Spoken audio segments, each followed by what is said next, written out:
flowers and little bush oasis trees. Just blew me away because we're in the outback. Well, we do say best scones within 100 k's guaranteed.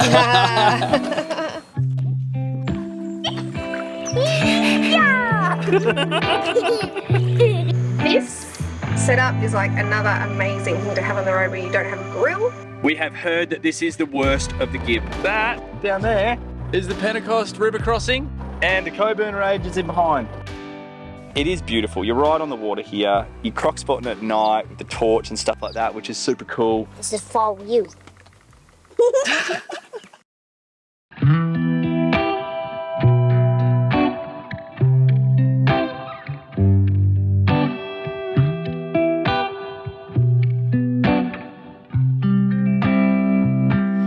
Hand in my pocket, dirt on my jeans, paving roads on rows of gold and burning through green. Yeah, eyes on the road, dust on the dash, spinning our wheels, foot on the gas. If we ain't awake, are we asleep? Are we just falling in and out of American dreams? Where does it end? What does it mean? Are we just falling in and out of American?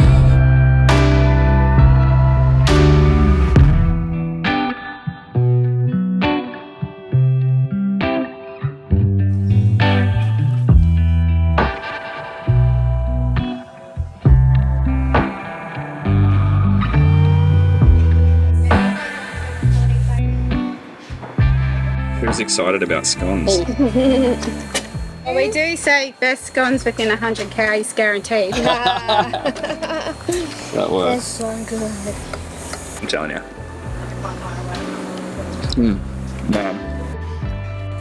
Oh. There's something so simple, but it's so good. 10 out of 10. Such a luxury out here. It is, isn't it? Seeing that gate with all the flowers and little bush oasis trees just blew me away because we're in the outback. And it's pretty rugged, isn't it? But this is like a little oasis. Yeah. In the desert, it's just like finding a beautiful oasis in the desert.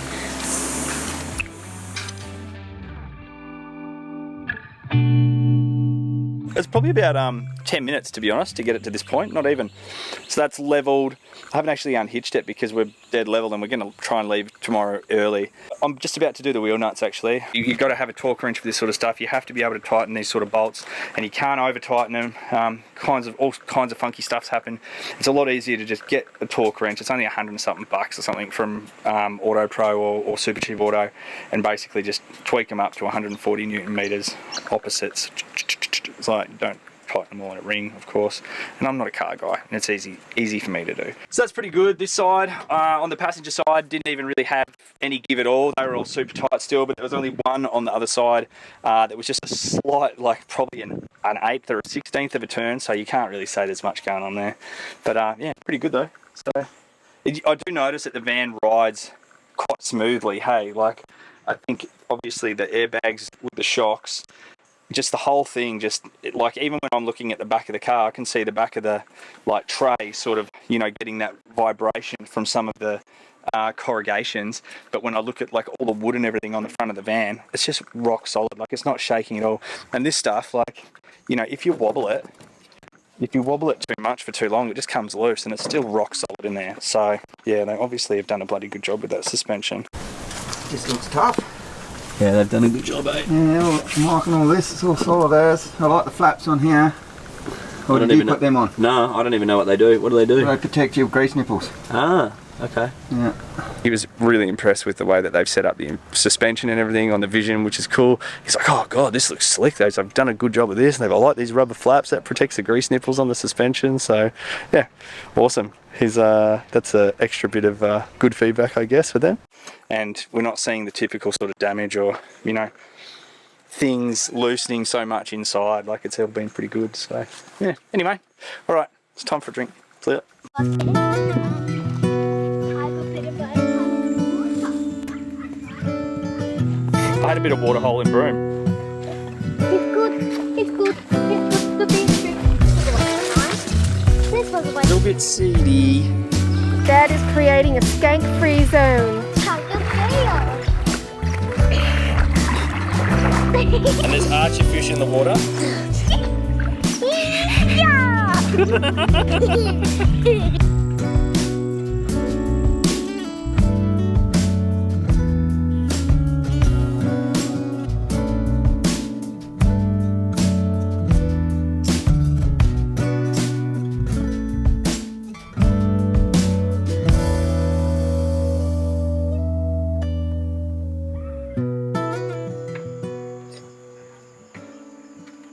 Dinner time. Basically what we're doing, we're going to use the internal cooktop tonight, so it's actually pretty decent. This is like a Dometic 3 burner, and it just slides out the side here, locks in nice and tight, flip her up, and off we trot.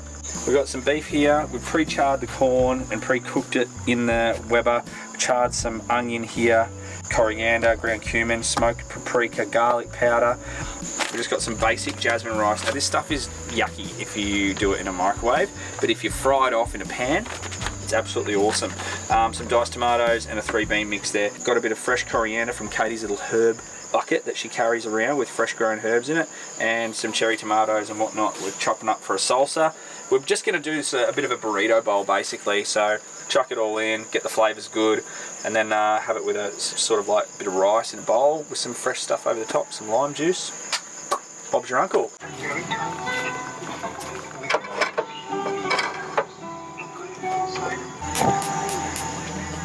Alright, I think we're just going to get this stuff done. We start getting it all together. We're not going to make it like a full cooking show here because, you know, it's all a bit too hard, mate. The kids they're arcing up inside, they're over it, they're watching a show on Netflix, there's bugs going on. It is hot, man, it is hot. Alright, so we're just going to get this done. We'll just start making we'll update you soon. Para bailar la bamba se necesita una poca de gracia y otra cosita, y arriba, ahí arriba, iré. Yo no soy marinero, soy capitán. Pa' que seas mi cuñado, se necesita que me des a tu hermana. This setup is like another amazing thing to have on the road when you don't have a grill, because you can do this. Alright,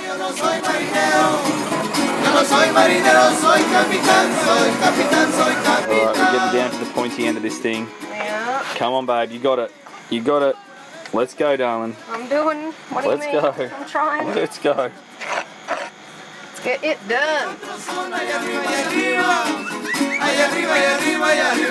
Yo no soy marinero, soy capitán. Right, that's us all done. Dinner's ready to go, and I'm starving. So we're gonna go eat, and we are gonna see you in the morning. I'm not sure what's gonna happen. Go on. Team says more scones. We'll see you in the morning. Bye.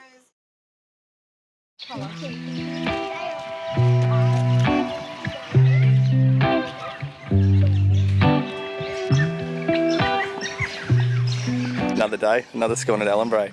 So we packed up this morning, nice and easy pack up, super quick. Actually did a time lapse of that just so that we could kind of get an idea of exactly how long it took, and I think it was like less than 10 minutes or something like that to get all that done.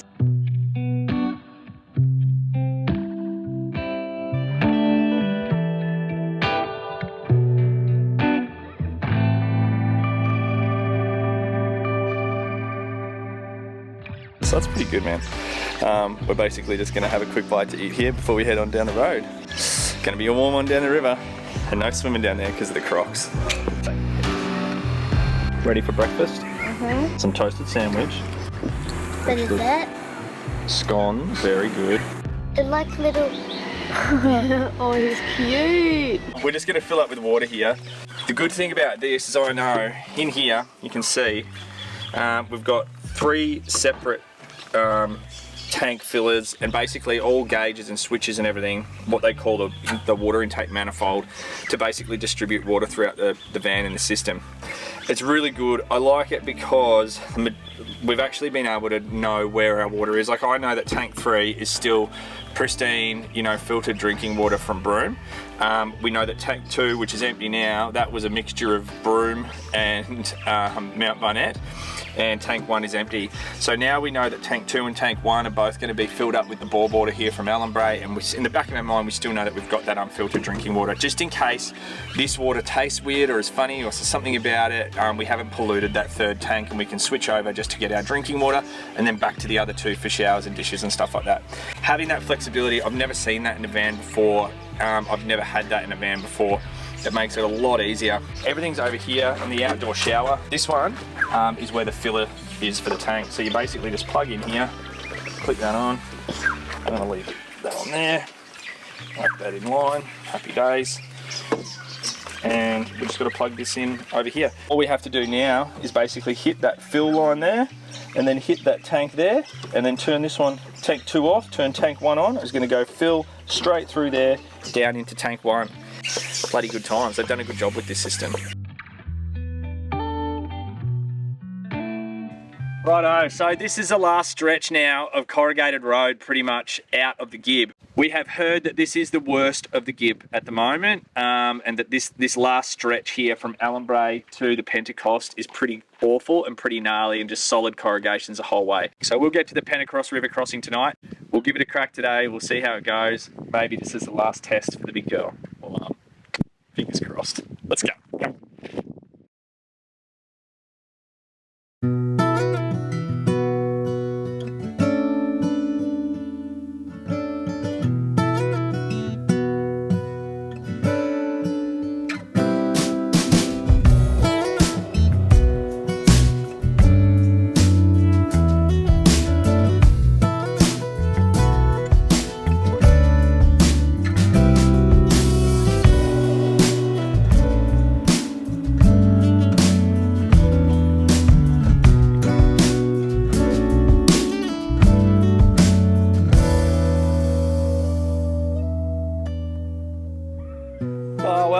The road hasn't been too bad so far, to be honest. Like, it is still, it's pretty corrugated, like, as you can see, they're big bumpy ones, and there's a lot of them.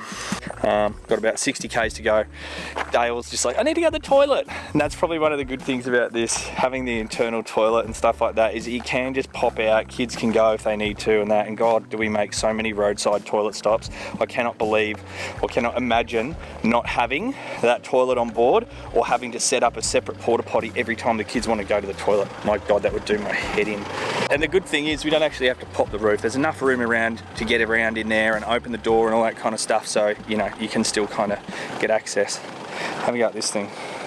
This doesn't look like the worst tyre in the world, does it? But obviously, look at it. That's like a brand new tyre, and it's just completely shredded. Like, what is going on there? Unlucky day. Anyway, get this girl off the loo, and we'll get back into it. Hopefully we'll be there soon.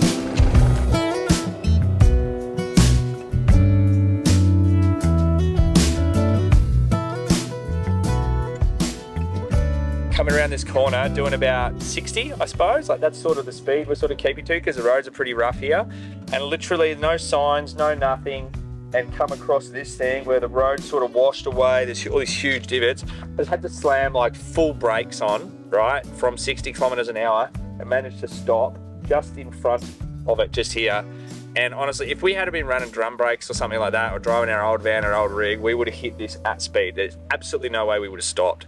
So pretty interesting to see, like, that you can make those kind of snap decisions. And the guys did say, make sure you get disc brakes on your van. And we were like, nah, we'll just get the drums. But the combination, I think, between the ABS and the car here, working in concert with the disc brakes and just the overall size and weight and maneuverability of the entire package, mate, it just pulls up on a dime. Like, that was a big, like, aha moment for me then. So I saw that and I was like, mate, we're gonna hit that. This is not gonna be good.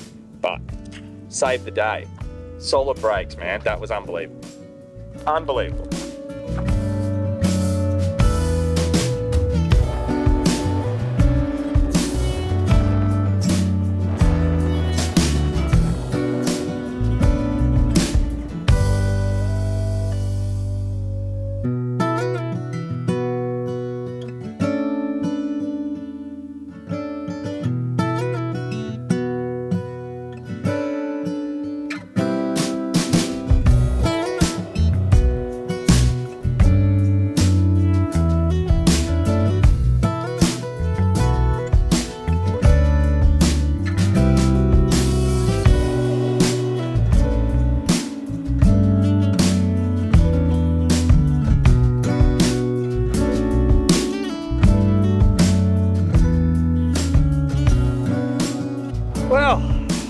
Here we go.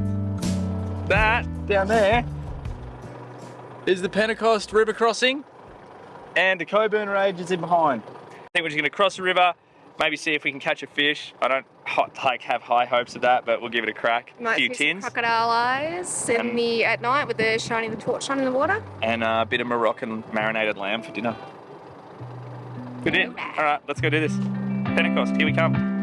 Hand in my pocket, dirt on my jeans, paving roads on rows of gold and burning through green. Yeah, eyes on the road, dust on the dash, spinning our wheels, foot on the gas. If we ain't awake, are we asleep? Are we just falling in and out of American dreams? Where does it end? What does it mean? Are we just falling in and out of American dreams?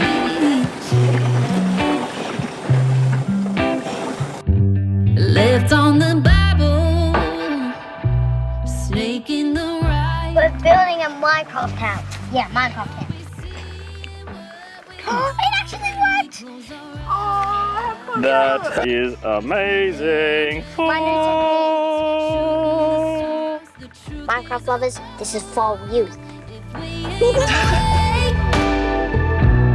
Are we asleep? A few crocs you've seen already, eh? I've seen some crocs. We saw what we thought was a crocodile over there. That I And made all up of a the word. sudden, Oh, sorry, what was that? their I made up the word. Okay, you wrote it. Okay, you don't. head. The head's still there, but the crocodile swam off. So it was a half a crocodile and a real crocodile. And these are salties here. Yeah, so you don't go near the water. It is beautiful. You're right on the water here. You're croc spotting at night with the torch and stuff like that, which is super cool. There's no March flies. This is tidal, salties, and yeah, it's a beautiful campsite. But tonight I think we're just going to have a pretty mellow one, and then we might pop up over the top of the ranges. Maybe tomorrow night, depending if we end up at Ellenbrae or not, depending what the weather does. It looks like it's finding up. Like we're going to get a nice sunset, bit of movement, bit of clouds. Should be good. Yeah. I like it. I like it. Looking forward to dinner too. Marinated lamb, which I better marinate. Otherwise it will just be lamb.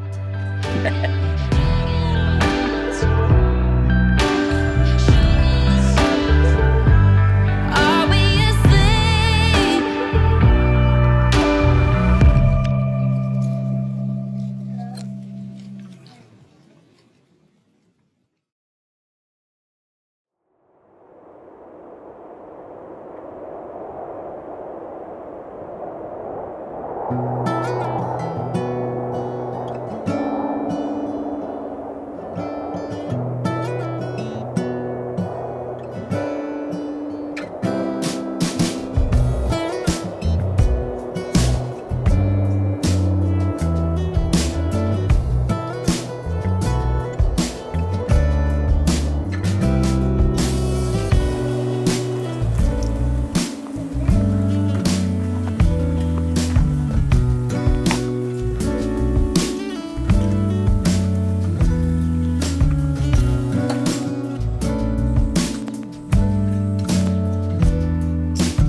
So today we're going to punch it from here. We're going straight down to Ellenbrae. We're going to come back and do, we've had a look at the forecast yesterday. We are going to come back and do the Coburn Ranges just up here, the free camp. It is an amazing spot. I desperately want to do that. But the reality is another 39 degree, 40 plus degree day here today. It's not going to be comfortable. It is not going to be fun. So we're going to head down to El Cuestro just because they've got a lot of opportunities down there. We've got, you know, we can go to Zebedee Springs, which is a beautiful sort of natural thermal springs there, which is lovely early in the morning. They've got a few great drives that you can do, awesome gorges to look at, stuff like that. Cocktails, restaurants, we can do all our washing because we've got miles of dirty laundry and whatnot that we've got to do. So yeah, we're going to head down there, get some reception, and basically wait out these 2 really hot days in a row, and then it drops down to about 35, 36, and then we'll come back up and do the Pentecost before we finish our Gibb trip. Anyway, let's hit the road, and we'll see you at El Cuestro.